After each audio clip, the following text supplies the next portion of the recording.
Selamat datang di siaran gaib. Di sini, kami menyiarkan cerita dari dunia yang tak terlihat. Kisah nyata, pengalaman mistis, dan suara-suara yang seharusnya tetap diam. Suara mesin penggiling tebu di pabrik gula madu berantas itu tidak pernah benar-benar berhenti. Bagi telinga orang awam, suaranya seperti raungan raksasa yang lapar. Namun bagi Mulyo, suara itu adalah detak jantung yang menyiksa. Sudah 15 tahun ia berdiri di depan gerbang berkarat itu, mengenakan seragam safari warna coklat yang warnanya sudah memudar menjadi krem kusam, dengan emblem Satpam yang benangnya mulai terurai. Malam itu, hujan gerimis membawa bau tanah basah dan aroma karamel hangus yang pekat. Mulyo terbatuk, sebuah batuk kering yang membuat dadanya terasa seperti diremas tangan besi. Ia merogoh saku, berharap menemukan sebutir permen pelega tenggorokan, namun jemarinya hanya menemukan bungkus kosong dan koin 100 perak. "Lapor Pak, shift malam siap dilaksanakan," ucap Mulyo dengan suara parau saat menghadap Pak Baskoro, kepala operasional pabrik di kantornya yang ber-AC dingin. Pak Baskoro tidak mengangkat wajah dari layar komputernya. Ia menyesap kopi mahal yang aromanya memenuhi ruangan, kontras dengan bau keringat dan debu tebu yang melekat di kulit Mulyo.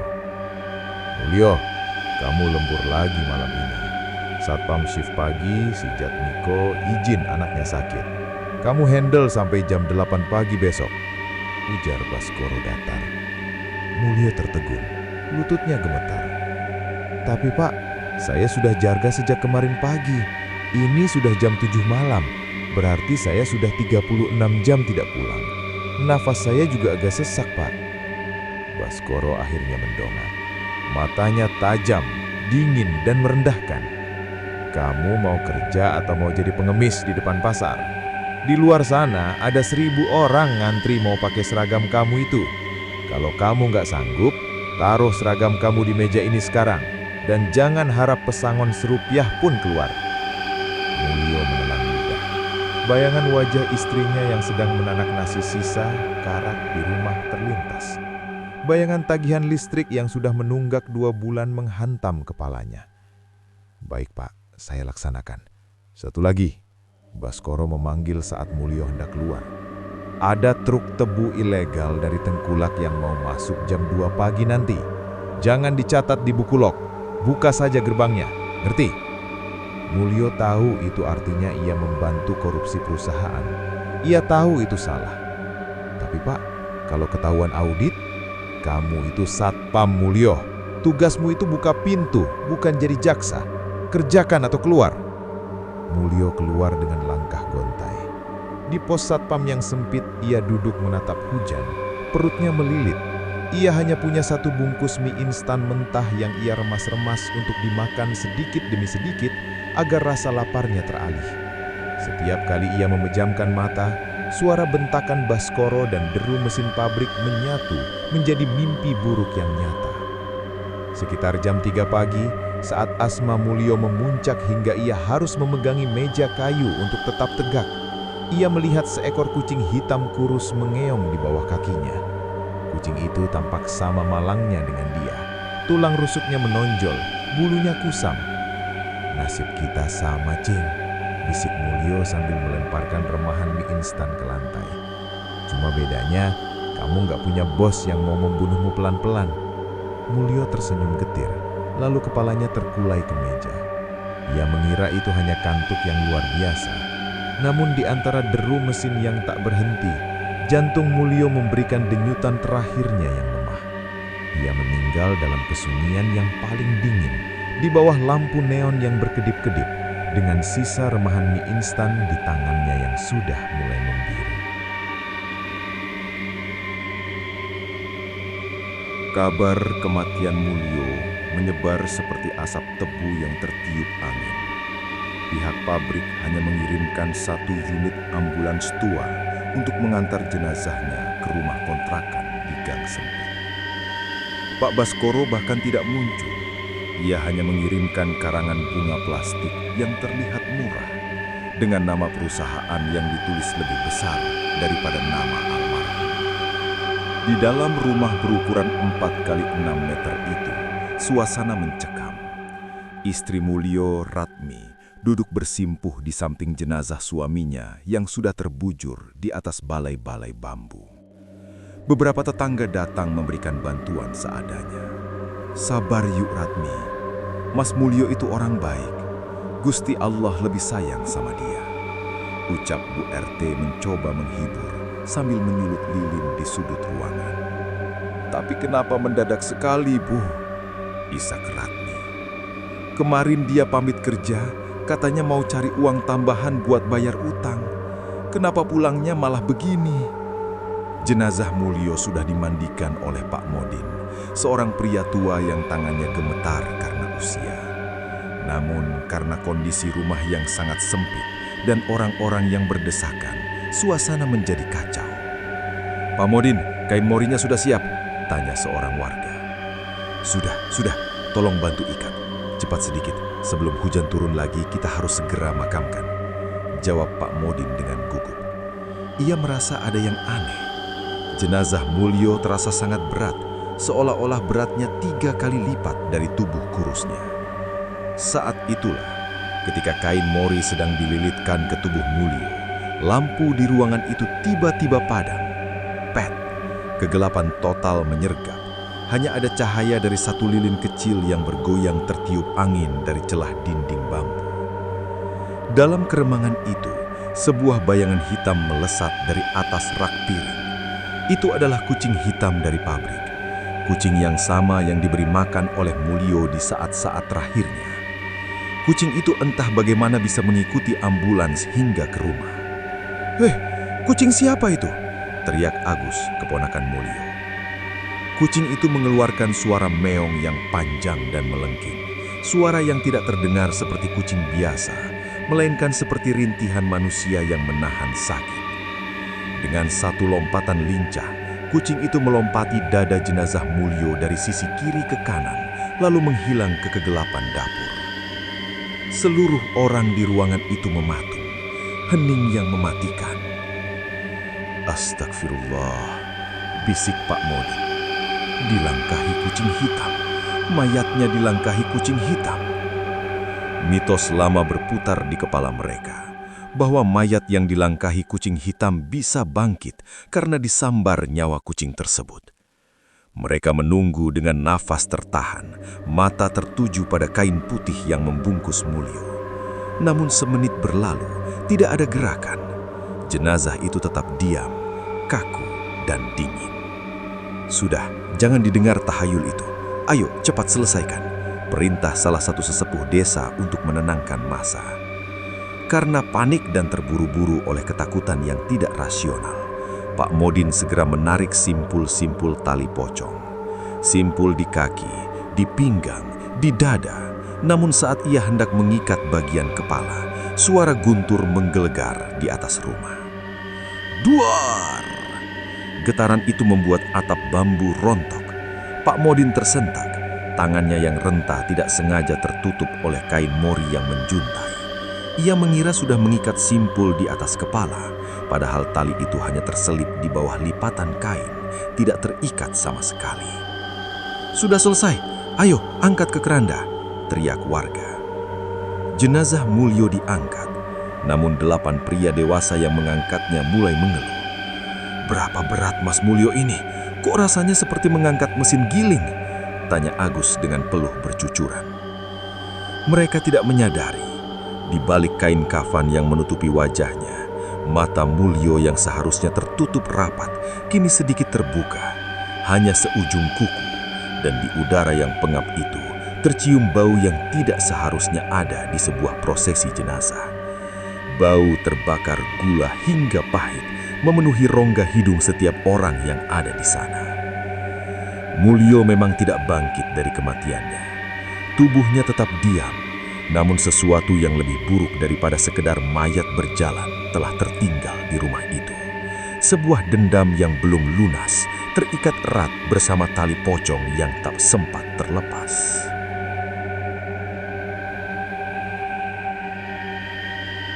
Keranda kayu, kurung batang yang mengusung jenazah Mulyo tampak bergoyang hebat di bahu para pelayat. "Gantian, gantian! Bahu saya sudah mau copot!" teriak Agus, keponakan Mulyo. Suaranya parau tertelan deru hujan. "Kenapa berat sekali, Gus? Si Mulyo ini kan kurus kering, makannya saja susah. Kok rasanya kayak manggul karung semen 10 tumpuk?" tanya Pak RT yang ikut memikul di sisi kiri belakang. Wajah para pemikul jenazah itu merah padam. Otot leher mereka menegang. Secara logika, jenazah pria dengan berat badan tak sampai 50 kg tidak mungkin seberat ini. Namun setiap langkah terasa seperti kaki mereka amblas lebih dalam ke lumpur.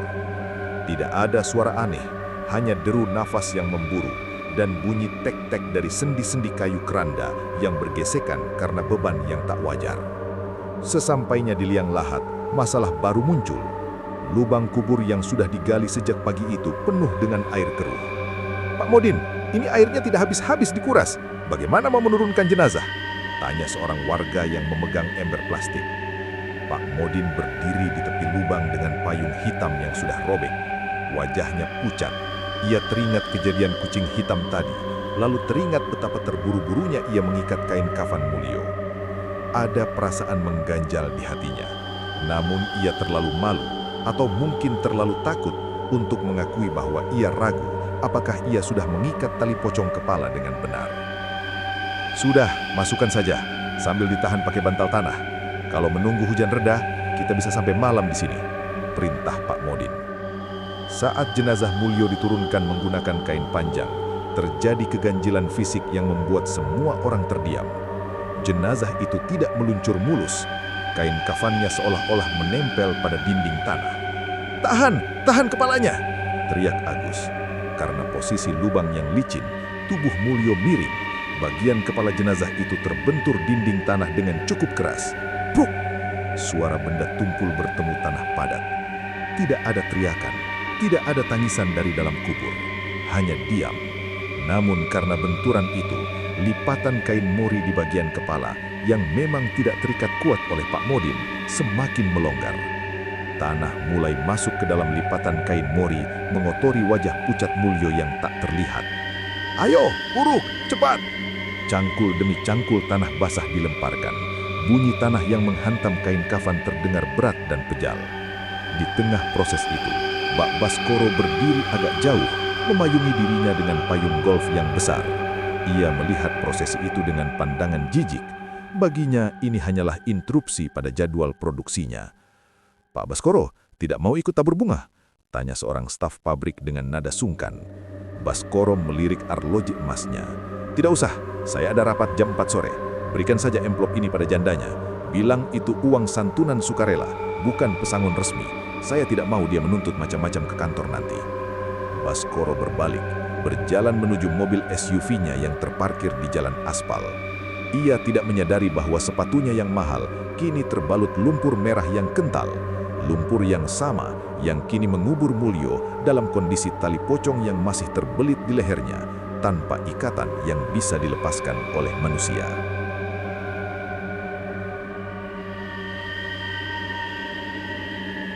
Tiga hari setelah pemakaman, pabrik gula kembali ke ritme biasanya. Namun ada sesuatu yang berbeda di udara. Bukan bau mistis, melainkan bau teknis yang tidak beres. Pak Baskoro duduk di kantornya, mencoba memeriksa laporan keuangan. Namun perhatiannya teralih oleh aroma karamel yang sangat pekat. Bau gula yang dimasak terlalu lama hingga gosong dan membusuk. Aroma itu merembes masuk lewat ventilasi AC. Ia menekan tombol intercom di mejanya. "Jatmiko, kamu di pos?" Hening sebentar. Kemudian suara Jatmiko terdengar, pecah oleh statis radio. "Iya, Pak. Ada apa?" "Cek ruang penggilingan. Baunya gosong sekali sampai sini." "Apa ada mesin yang aus?" "Lapor, Pak. Mesin semua normal. Tapi ini ada keanehan di buku log Satpam." Baskoro mengerutkan kening. "Keanehan apa?" Buku log yang kemarin dipakai almarhum Pak Mulyo. Saya mau lanjut nulis, tapi halamannya lengket semua, Pak. Kayak kena tumpahan air gula pekat. Padahal bukunya disimpan di dalam laji terkunci. Baskoro terdiam. Mungkin dia bawa minum manis pas kerja. Jangan manja, pakai buku baru saja. Baskoro mematikan interkom dengan kasar. Ia merasa kepalanya pening. Ia bangkit dan berjalan menuju dispenser untuk mengambil air. Saat ia membungkuk, ia merasakan sesuatu yang sangat nyata secara fisik. Lehernya terasa kaku. Bukan sekedar pegal, tapi ada sensasi kain kasar yang melilit kerah kemejanya. Ia meraba lehernya. Tidak ada apa-apa. Hanya dasi sutranya. Namun setiap kali ia menarik nafas, ia merasa oksigen yang masuk sangat sedikit. Persis seperti penderita asma.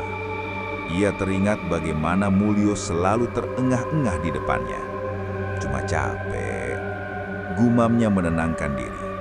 Sore itu, Baskoro memutuskan untuk turun ke lantai pabrik untuk memeriksa turbin. Suasana pabrik sangat bising. Para buruh bekerja seperti mesin. Wajah mereka tertutup debu ampas tebu yang berterbangan. Saat melewati area pos satpam yang dulu dijaga Mulyo, Baskoro berhenti. Ia melihat ada bayangan di sudut matanya. Bukan sosok hantu, melainkan kucing hitam kurus yang kemarin ada di rumah duka. Kucing itu duduk di atas meja lok satpam, menatap Baskoro dengan mata kuningnya yang tajam. Kucing sialan, masih di sini kamu. Baskoro mengambil sepotong kayu dan melemparnya. Kucing itu melompat turun, namun gerakannya membuat tumpukan slip gaji buruh di atas meja berhamburan.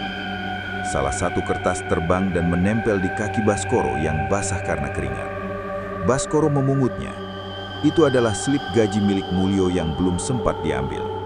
Angkanya tertera 0 karena dipotong berbagai denda keterlambatan dan biaya seragam. Tiba-tiba, mesin giling utama di belakangnya mengeluarkan suara berdekit yang memilukan.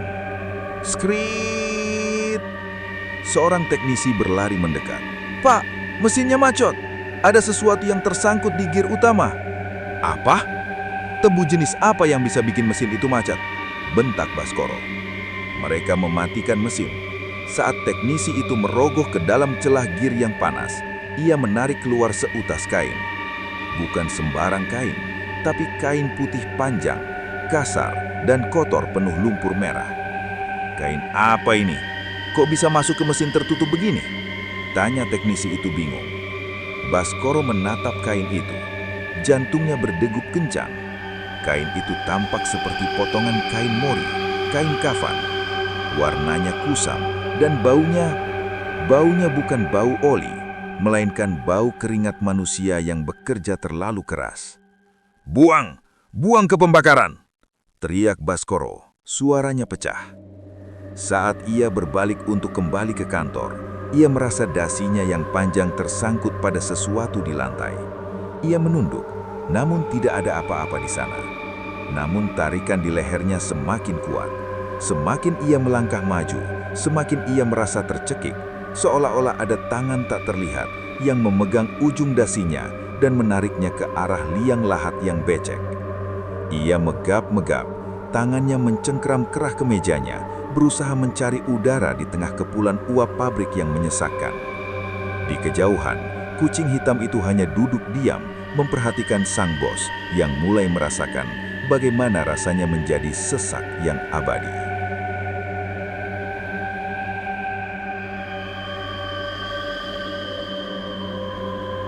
Pagi itu, kantor administrasi pabrik gula madu Brantas terasa lebih dingin dari biasanya, meski mesin pendingin ruangan sudah dimatikan. Pak Baskoro duduk di kursinya dengan gelisah. Lehernya memerah, ada bekas lecet melingkar yang ia tutupi dengan kerah kemeja tinggi. Secara medis, dokter perusahaan mendiagnosisnya sebagai dermatitis kontak, mungkin alergi terhadap deterjen atau bahan dasinya. Namun, Baskoro tahu ada yang lebih mekanis dari sekadar alergi. Ia merasa seolah ada beban seberat 30 kg yang menggantung di pundaknya setiap kali ia berjalan melewati lorong pabrik. Jatmiko, panggil Baskoro lewat sambungan telepon internal. Panggil Pak Modin dari desa, sekarang. Pak Modin yang memandikan jenazah Mulyo, Pak. Suara Jatmiko terdengar ragu.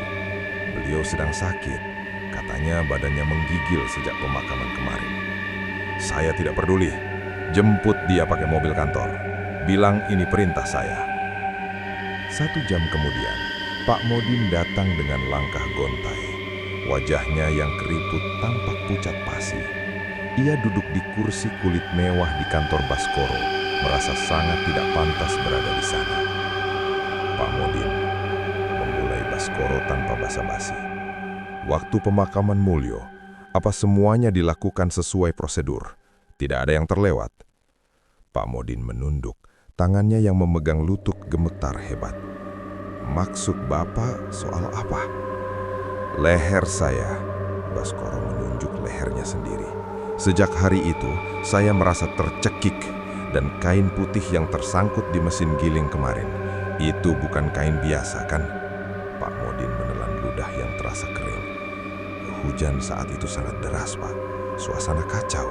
Listrik mati dan ada kucing itu. Saya ingat saya menarik talinya, tapi tangan saya dingin sekali. Saya tidak yakin apakah simpul di bagian kepala sudah saya lepas atau belum. Baskoro menggebrak meja. Sialan, kamu tahu apa artinya itu di desa ini? Orang-orang akan bilang Mulyo jadi pocong karena kamu ceroboh. Tapi jenazahnya tidak bangkit, Pak, sahut Pak Modin pelan. Mulyo tidak keluar dari kubur, tapi mungkin rasa tidak relanya yang keluar.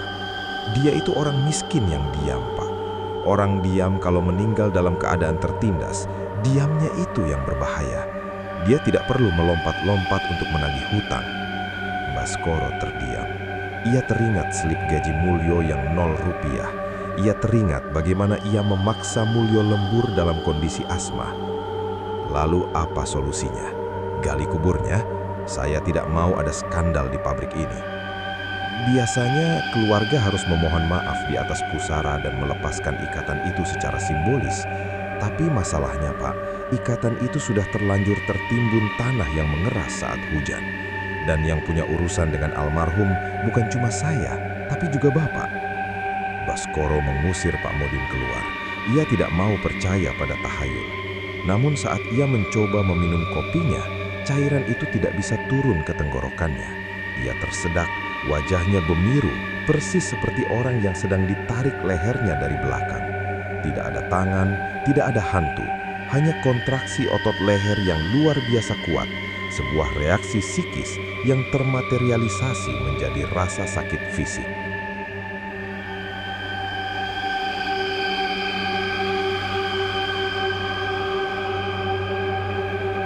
Pagi itu, kantor administrasi pabrik gula madu Brantas terasa lebih dingin dari biasanya, meski mesin pendingin ruangan sudah dimatikan.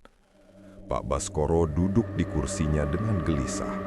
Lehernya memerah, ada bekas lecet melingkar yang ia tutupi dengan kerah kemeja tinggi. Secara medis, dokter perusahaan mendiagnosisnya sebagai dermatitis kontak, mungkin alergi terhadap deterjen atau bahan dasinya. Namun, Baskoro tahu ada yang lebih mekanis dari sekadar alergi. Ia merasa seolah ada beban seberat 30 kg yang menggantung di pundaknya setiap kali ia berjalan melewati lorong pabrik. Jatmiko, panggil Baskoro lewat sambungan telepon internal. Panggil Pak Modin dari desa, sekarang. Pak Modin yang memandikan jenazah Mulyo, Pak. Suara Jatmiko terdengar ragu. Beliau sedang sakit, katanya badannya menggigil sejak pemakaman kemarin. Saya tidak peduli, jemput dia pakai mobil kantor. Bilang ini perintah saya. 1 jam kemudian, Pak Modin datang dengan langkah gontai. Wajahnya yang keriput tampak pucat pasi. Ia duduk di kursi kulit mewah di kantor Baskoro, merasa sangat tidak pantas berada di sana. Pak Modin memulai Baskoro tanpa basa-basi. Waktu pemakaman Mulyo, apa semuanya dilakukan sesuai prosedur? Tidak ada yang terlewat. Pak Modin menunduk, tangannya yang memegang lutut gemetar hebat. Maksud Bapak soal apa? Leher saya. Baskoro menunjuk lehernya sendiri. Sejak hari itu, saya merasa tercekik dan kain putih yang tersangkut di mesin giling kemarin. Itu bukan kain biasa kan? Pak Modin menelan ludah yang terasa kering. Hujan saat itu sangat deras, Pak. Suasana kacau. Listrik mati dan ada kucing itu. Saya ingat saya menarik talinya, tapi tangan saya dingin sekali. Saya tidak yakin apakah simpul di bagian kepala sudah saya lepas atau belum. Baskoro menggebrak meja. Sialan, kamu tahu apa artinya itu di desa ini? Orang-orang akan bilang Mulyo jadi pocong karena kamu ceroboh. Tapi jenazahnya tidak bangkit, Pak, sahut Pak Modin pelan. Mulyo tidak keluar dari kubur, tapi mungkin rasa tidak relanya yang keluar. Dia itu orang miskin yang diam, Pak. Orang diam kalau meninggal dalam keadaan tertindas, diamnya itu yang berbahaya. Dia tidak perlu melompat-lompat untuk menagih hutang. Baskoro terdiam. Ia teringat slip gaji Mulyo yang 0 rupiah. Ia teringat bagaimana ia memaksa Mulyo lembur dalam kondisi asma. Lalu apa solusinya? Gali kuburnya? Saya tidak mau ada skandal di pabrik ini. Biasanya keluarga harus memohon maaf di atas pusara dan melepaskan ikatan itu secara simbolis. Tapi masalahnya, Pak, ikatan itu sudah terlanjur tertimbun tanah yang mengeras saat hujan. Dan yang punya urusan dengan almarhum bukan cuma saya, tapi juga Bapak. Baskoro mengusir Pak Modin keluar. Ia tidak mau percaya pada tahayul. Namun saat ia mencoba meminum kopinya, cairan itu tidak bisa turun ke tenggorokannya. Ia tersedak, wajahnya bemiru, persis seperti orang yang sedang ditarik lehernya dari belakang. Tidak ada tangan, tidak ada hantu, hanya kontraksi otot leher yang luar biasa kuat, sebuah reaksi psikis yang termaterialisasi menjadi rasa sakit fisik. Sekian siaran malam ini dari Siaran Gaib. Jika kamu menyukai cerita horor dan pengalaman mistis, jangan lupa kembali di episode selanjutnya. Karena tidak semua yang gaib ingin tetap tersembunyi.